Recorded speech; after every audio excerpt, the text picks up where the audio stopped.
حضرت مولا علی شیر خدا کرم اللہ تعالی وجہ الکریم سے کسی بندے نے پوچھا حضور آپ ہر میدان میں کامیاب کیوں رہتے ہیں؟ فرمانے لگے جیت ہار تو رب کریم کے دست قدرت میں ہے، لیکن جب میں اترتا ہوں نا میدان میں تو میں دشمن دیکھ کے پہلے ہی فیصلہ کر لیتا ہوں کہ میں نے اس کے پیٹ میں خنجر مارنا ہے کہ گلے پہ، میں جیتنے کے لیے میدان میں اترتا ہوں۔ تو آپ دیکھ لینا دیواریں ہلتی رہتی ہیں اور در کانپ جاتا ہے، علی کا نام سن کر اب بھی خیبر کانپ جاتا ہے۔ کیوں کہ کہتے ہیں میں ذہن بنا لیتا ہوں کہ میں اسے کاٹ کے لاؤں گا، میں ڈرتا اور سہمتا ہوا میدان میں نہیں اترتا۔ ذہن ہوتا ہے کہ آج لڑوں گا تو جیتوں گا، آج میں دیکھیں میں کیا کرتا ہوں۔ حوصلہ نہیں پیدا کر پا رہے بچوں میں، کچھ بچے بھی اللہ خیر کرے عزم و ہمت والے لوگوں کے پاس بیٹھتے نہیں، اور دوسرا ہم اپنے بچوں کا کسی کو آئیڈیل بھی نہیں بننے دیتے۔ بچے کسی کا نام لیتے ہیں تو ہم کہتے ہیں پتر چھاڑ پرا، یہ دور ہی نہیں ہے۔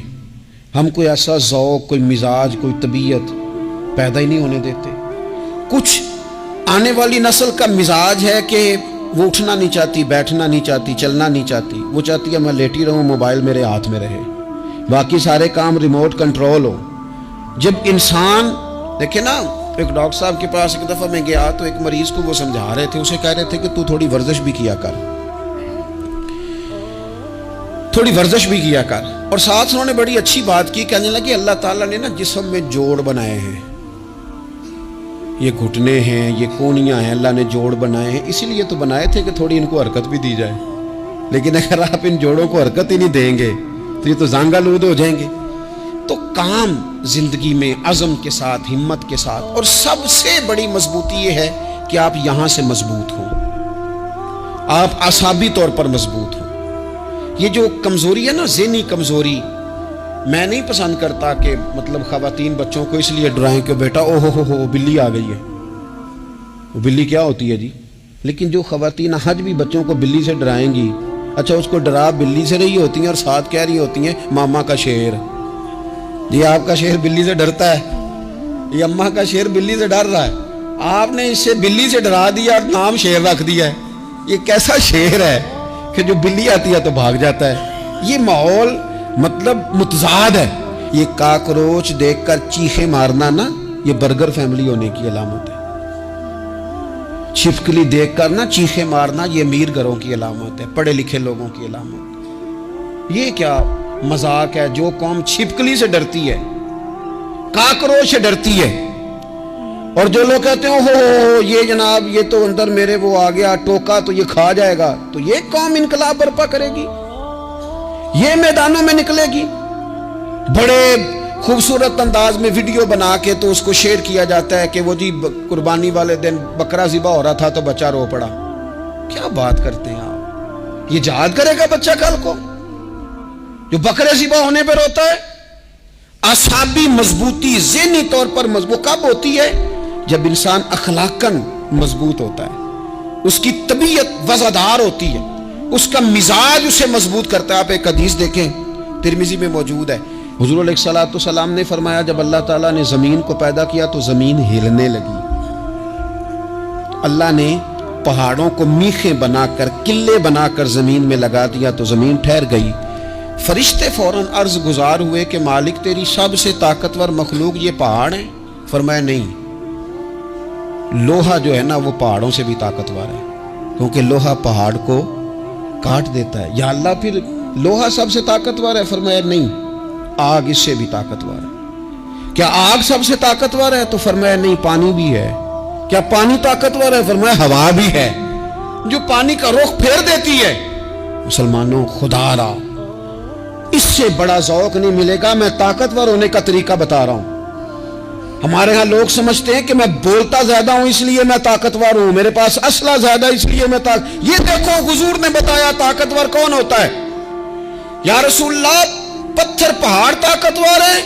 تو فرمایا نہیں، ان پر تو لوہا ہے، لوہا طاقتور ہے، نہیں اس پر تو آگ ہے، آگ طاقتور ہے، نہیں اس پر تو پانی ہے، پانی طاقتور، اس پر تو ہوا ہے۔ تو حضور پھر مہربانی کریں بتائیں طاقتور کون ہے؟ تو یہ دیکھو نا، یہ یاد رکھو نا، یہ کائنات کے سب سے بڑے حکمت والے محبوب کی بات یاد رکھو نا۔ حضور فرمانے لگے سب سے زیادہ طاقتور وہ مومن ہے جو سیدھے ہاتھ سے صدقہ دیتا ہے اور دوسرے کو پتہ بھی نہیں لگنے دیتا. اس ہاتھ سے صدقہ دیا اور اس ہاتھ کو پتہ، جس میں یہ اخلاقی طاقت آ جائے نا کہ اللہ کے راستے میں دے کر پھر اسے چھپانا آ جائے، وہ بڑا طاقتور آدمی ہے. وہ میں یہ سب سے بڑا طاقتور ہے جس نے اپنے رب سے راز نیاز شروع کر لیے. اللہ کے راستے میں دیتا ہے پھر کسی کو خبر. یہ کون سی طاقت ہے؟ یہ روحانی طاقت ہے، یہ اخلاقی طاقت ہے، یہ کردار کی طاقت، یہ سوچوں کی طاقت ہے، یہ آپ کے مزاج کے بلند ہونے کی طاقت ہے. لیکن اگر مسجد میں ٹائلیں لگوا کر بھی ایک ٹائل پہ نام لکھوا لیا ہے، اگر کہیں تعاون کر کے بھی کہا میرا ذکر کرو، کوئی خدمت کر کے کہا میرا نام لو، پھر آپ کمزور ہیں، پھر آپ طاقتور نہیں ہیں، پھر آپ نے بزدلوں جیسا کام کیا، پھر آپ نے وہ رنگ اختیار کیا ہے جو شاید آپ کو ذہنی طور پر بڑی کوفت میں مبتلا کر دے. تو اعصابی طاقت، اعصابی قوت. آپ دیکھیں حضرت صدیق اکبر رضی اللہ تعالیٰ عنہ، حضور نے تربیت کی تھی نا. میں ذمہ داری سے کہتا ہوں کہ تعصب کی اینک نہ کسی نے پہنی ہو، ورنہ کائنات میں عشق کی داستان ختم ہو جاتی ہے جناب صدیق اکبر پر. جو پیار انہوں نے مدینے والے محبوب سے کیا ہے کوئی کر ہی نہیں سکتا. اور ہر وقت کی جدائی، ہر وقت کی، یعنی بیٹھے بیٹھے نا حضور کے وصال کے بعد بیٹھے بیٹھے حضرت صدیق اکبر اٹھ کے نا تو ایک رستے پہ چلنا شروع ہو گئے. کسی نے پوچھا ابو بکر کہاں جا رہے ہو؟ کہنے لگے یار ایک دن نا محبوب 2-3 دن کے لیے کہیں گئے تھے، اس رستے واپس آئے تھے. جنہاں دے دل پر جانی وچھڑن کون روے پھر تھوڑا، اے سب روگاں دا روگ محمد جس دا نام وچھوڑا. پریشان ہوں تو دل کر رہا پتہ نہیں یہاں سے آ نہ جائیں.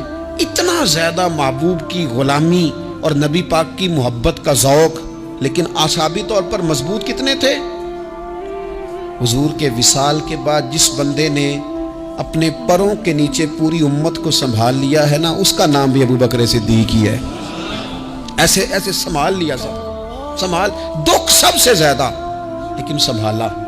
کوئی زکوٰۃ کا منکر پیدا ہو رہا ہے، کوئی ختم نبوت پہ حملہ کر رہا ہے، کوئی کچھ ہو رہا ہے، کوئی کچھ ہو رہا ہے. ابو بکر صدیق نے فرمایا سارے لشکر روانہ کرو. جہاں جہاں حضور نے فرمایا تھا جہاد کرو، فرمایا جو ایک رسی بھی زکوٰۃ کی نہیں دے گا وصول کریں گے. لوگوں نے کہا حضور حالات بڑے اور طرح کے ہیں، کیسے کام چلے گا؟ حضرت عمر جیسے دلیر بندے بھی کہنے لگے جناب یہ نظام کیسے چلے گا؟ تو ابو بکر صدیق فرمانے لگے عمر تجھے تیری ماں روئے، تو بڑے مضبوط مزاج کا تھا، یہ مجھے کیا پیغام دے رہا ہے؟ فرمایا عمر یاد رکھ اگر میں مدینہ منورہ میں اکیلا بھی رہ گیا اور جنگل کے درندے میرا آ کے گوشت بھی نوچ کے لے گئے تو پھر بھی میں ان اصولوں پر کھڑا رہوں گا جن اصولوں پر مدینے والے رسول نے مجھے کھڑا کیا ہے.